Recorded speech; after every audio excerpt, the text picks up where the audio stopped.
우리 다 같이 사도신경으로 우리의 신앙을 고백하겠습니다. 나는 전능하신 아버지 하나님, 천지의 창조주를 믿습니다. 나는 그의 유일하신 아들, 우리 주 예수 그리스도를 믿습니다.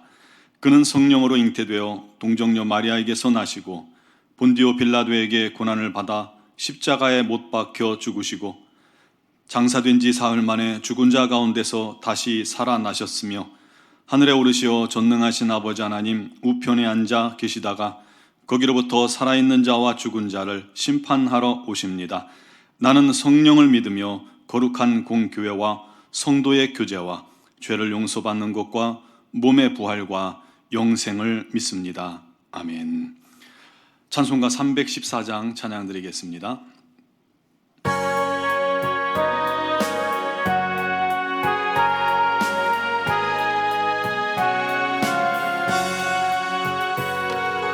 내 구주 예수를 더욱 사랑 엎드려 비는 말 들으소서. 내 진정 소원이 내 구주 예수를 더욱 사랑 더욱 사랑. 이전엔 세상 나 기뻤어도 지금 내 기쁨은 오직 예수. 다만 내비는 말 내 구주 예수를 더욱 사랑 더욱 사랑. 이 세상 떠날 때 찬양하고 숨질 때 하는 말 이것일세. 다만 내비는 말 내 구주 예수를 더욱 사랑 더욱 사랑. 아멘.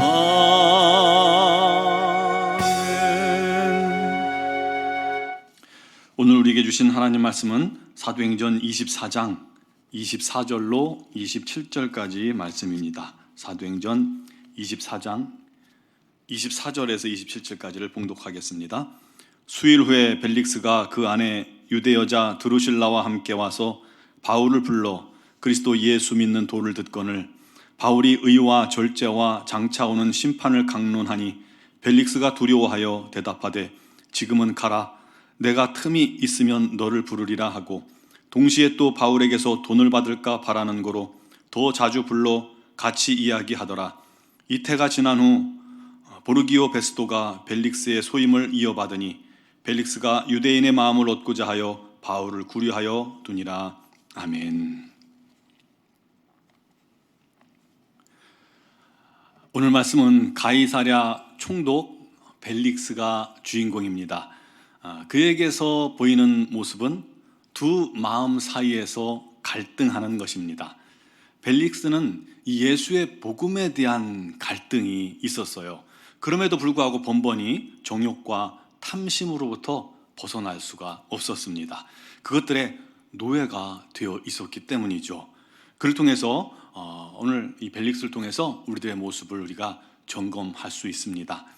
이 벨릭스란 사람의 이름의 뜻은 행복입니다. 이름처럼 그는 행복을 찾아 헤매던 그런 사람이었죠. 과연 찾았을까요? 벨릭스는요, 이 총독이라는 신분과는 전혀 걸맞지 않게 노예 출신입니다. 의외죠. 로마 황제의 어머니의 노예였습니다. 노예가 총독이 되는 것은 사실 불가능한 일이죠. 그런데 그가 총독이 됐다는 것은 그만큼 그가 수단과 방법을 가리지 않고 그 자리에까지 올라갔다는 이야기입니다. 아무튼 대단한 사람이에요. 그런데 이 노예에서 벗어나서 권력을 얻으면 자유할 줄 알았는데 그는 여전히 노예였습니다. 죄의 노예, 돈의 노예, 욕망의 노예였던 것이죠. 그가 노예 신분을 벗고 출세하기 위해서 얼마나 간사하게 하고 아부하고 뇌물을 주었을까요? 또 그를 위해서 수단 방법을 가리지 않고 돈을 모았을 것이고 때로는 잔인한 것도 했을 것이고 지저분한 일도 했을 것이고 남들의 뒤처리도 했을 것이고 무조건 권력 지향적인 삶을 살았고 자기 이익만을 추구했을 것입니다. 그 형 팔라스란 사람이 이 로마 행정부 중앙에 있었기 때문에 그 형을 이용해서 이 사람은 가이사랴의 총독의 자리에 갈 수 있었던 것이고요. 또 이 가이사랴의 총독 자리가 어느 곳보다 돈을 많이 모을 수 있는 그런 장소였기 때문에 이 사람이 굉장히 좋아할 만한 그런 장소였죠. 그의 불행한 과거를 이길 수 있게 한 요소는 돈이었습니다. 그래서 그는 자연스럽게 돈에 매이고 돈의 노예가 된 것입니다. 또 오늘 본문에 보면요, 수일 후에 벨릭스가 그 아내 유대 여자 드루실라와 함께 바울을 불러 그리스도 예수의 믿는 도를 들었다라는 그런 말씀이 있어요. 그런데 이 아내 드루실라는 원래 헤롯 대왕의 막내딸입니다. 예수님이 탄생하셨을 때 2살 밑으로 남아들을 죽이라는 명령했잖아요. 바로 그 헤롯 대왕의 막내딸입니다. 그녀는 시리아의 한 왕과 결혼을 했어요. 그런데 벨릭스라는 사람이 그녀를 보고 그냥 첫눈에 반해버려가지고 유대의 마술사까지 동원해서 그녀를 빼앗은 거예요. 그래서 셋째 부인을 삼았습니다. 권력을 갖자 그는 수단 방법을 가리지 않고 그동안 누리지 못했던 것, 그동안 억눌렸던 그 욕망과 육체의 탐욕 같은 것들을 채우는데 또다시 집착했던 거예요. 그것에 노예가 되었던 거죠. 그 벨릭스와 아내 드루실라가 바울을 불러서 그리스도에 관한 도를 듣고 있는데 사실 벨릭스는요 22절에 이 예수의 복음에 대해서 자세히 알고 있었다고 기록하고 있잖아요. 그의 마음속에는 예수의 복음, 또 진리, 회사함, 자유에 대한 이런 갈망이 항상 있었던 것입니다. 노예였기 때문에 느낄 수 있는 어떠한 자유에 대한 갈망이 그 마음 한켠에 계속 있었던 거예요. 그래서 바울에게 복음을 들은 거죠. 그런데 이 바울도 참 대단한 사람이에요. 눈치 없는 사람은 아닌데 참 눈치를 안 봐요. 바울이 이 벨릭스 부부에게 이 전한 말씀은 의와 절제와 심판에 관한 말씀이었어요.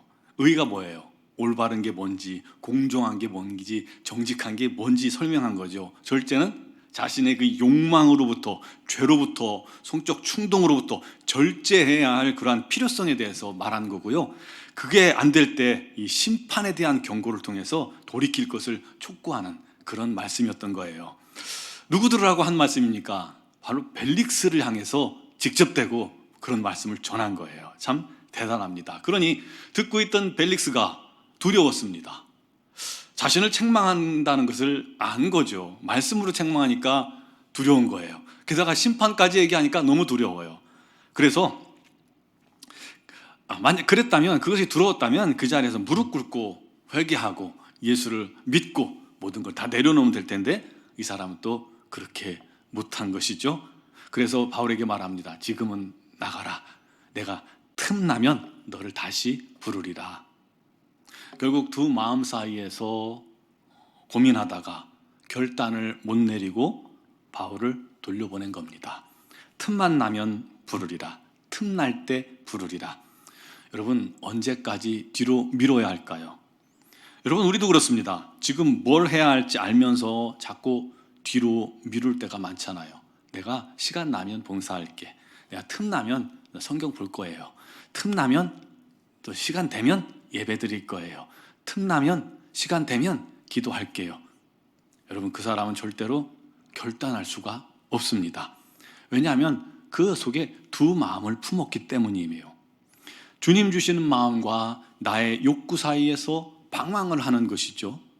주님은 한 마음을 기뻐하십니다. 그래서 결단하고 주를 선택하는 것이 필요한 겁니다. 그런데 많은 사람들이 주저주저 하다가 결국은 내 욕망을 선택하고 맙니다. 그것은 노예라는 증거예요. 노예가 되었기 때문에 그런 거예요. 벨릭스도 마찬가지입니다. 바울을 틈틈이 부르긴 했는데 이제부터는 예수 믿으라고 부르는 게 아니라 결국 돈이었죠. 바울이 증언할 때에, 재판 때 증언할 때 구제물과 함께 재물을 가져왔다고 그렇게 증언했잖아요. 그 말을 듣고는 바울이 가진 돈을 탐한 겁니다. 성경에 기록된 걸 봐서는 아주 대놓고 돈을 요구했던 것 같아요. 바울이 그냥 못 들은 채 한 것이죠. 벨릭스가 돈이 없어서 자꾸 돈을 달라고 한 게 아니에요. 돈은 너무너무 많은 사람이었어요. 그런데 돈의 노예가 되었기 때문에 그냥 돈을 줬는 거예요. 욕망이 그것을 그냥 계속 추구하게 만드는 겁니다. 돈의 노예예요. 결국 벨릭스는 예상과 다르게 2년 후에 로마로 소환돼서 옥에 갇혔어요. 그런데 또다시 수단과 방법을 가리지 않고 나와서 폼페이라는 곳에 도시에서 살았다가 합니다. 그런데 나중에 폼페이의 화산 폭발로 그곳이 멸망하잖아요. 결국 그때 같이 죽음을 당했다는 그러한 추측이 있습니다. 벨릭스란 사람은 이 두 마음 사이에서 방황했습니다. 진리와 돈, 진리와 권력, 진리와 쾌락, 또 영생과 멸망. 그러나 결국 멸망의 자리에 서게 된 것이죠. 주께서 우리에게 두 마음을 품는 것을 원치 않는 이유가 바로 이런 것입니다. 사랑하는 성도 여러분, 우리의 신앙생활은 단순한 게 좋습니다. 단순한 것에 힘이 있습니다. 왜냐하면 고민할 필요가 없거든요. 한 가지 목표만을 바라보고 나아갈 수 있기 때문입니다. 여러분, 머릿속이 복잡하신가요? 마음이 불안하신가요? 뭘 해야 할지 모르겠다고요? 그것은 내가 두 마음이었기 때문일 수 있습니다. 한쪽을 과감히 포기하세요. 주님의 길을 선택하세요. 그때 길이 있습니다. 고민하지 말고 오직 예수를 붙잡으세요. 믿음으로 붙드세요. 그때 우리의 신앙에 힘이 생기는 것입니다. 우리 신앙에 힘이 생기면 우리 앞에 삶의 많은 어려움도 능히 이기게 되는 것입니다. 오늘 새벽에 그를 위해 온전히 주님만을 붙들기 위해서, 주님만을 바라보는 자가 되기 위해서 결단하며 기도하는 시간 되기를 주님의 이름으로 축원합니다. 기도드리겠습니다. 살아계신 하나님, 역사하신 하나님, 오직 주님만이 유일한 우리의 소망이요, 주님만이 우리가 의지할 유일한 한 분이심을 믿습니다. 그럼에도 불구하고 우리가 때로 두 마음을 품고 있을 때가 얼마나 많은지 모릅니다. 방황하며 염려하며 근심하며 우리가 왜 주님을 의지하지 못하는지 모릅니다. 주여, 그것들에 매이지 않게 하여 주시옵고 오직 우리 마음을 단순하게 하시고 오직 예수, 오직 주님께서 원하시는 일만 단순하게 선택할 수 있게 하여 주시옵고 그에 집중할 수 있는 은혜가 있게 하여 주시옵소서. 오직 주님만을 의지하고 기도하는 자마다 우리 하나님 안에서 발견되게 해주시고 항상 주님의 뜻을 순종하는 일에 조금도 두려움이 없고 주저함이 없는 하나님의 사람들로 세워주시옵소서. 미얀마 영군 한의중학교를 기억하시며 김은경 범한균 선교사님에게 성령의 놀라운 능력과 권능으로 기름 부어주시고 그 모든 사역 위에 성령의 부음이 가득하여서 열매도 풍성케 하여 주시옵고 건강 지켜주시고 소망이 가득하게 하여 주시옵소서. 또 이선희 양은순 선교사님에게도 동일한 은혜를 더하여 주시옵고 날마다 우리 하나님의 뜻대로 하는데 부족함이 없게 하여 주옵소서. 사랑하는 성도들, 오늘 이 새벽에 기도할 때 우리 하나님의 영광을 드러내시고 나타내시고 모든 간구와 기도에 능력으로 응답하여 주시옵소서. 예수님의 이름으로 감사하며 기도드리옵나이다. 아멘.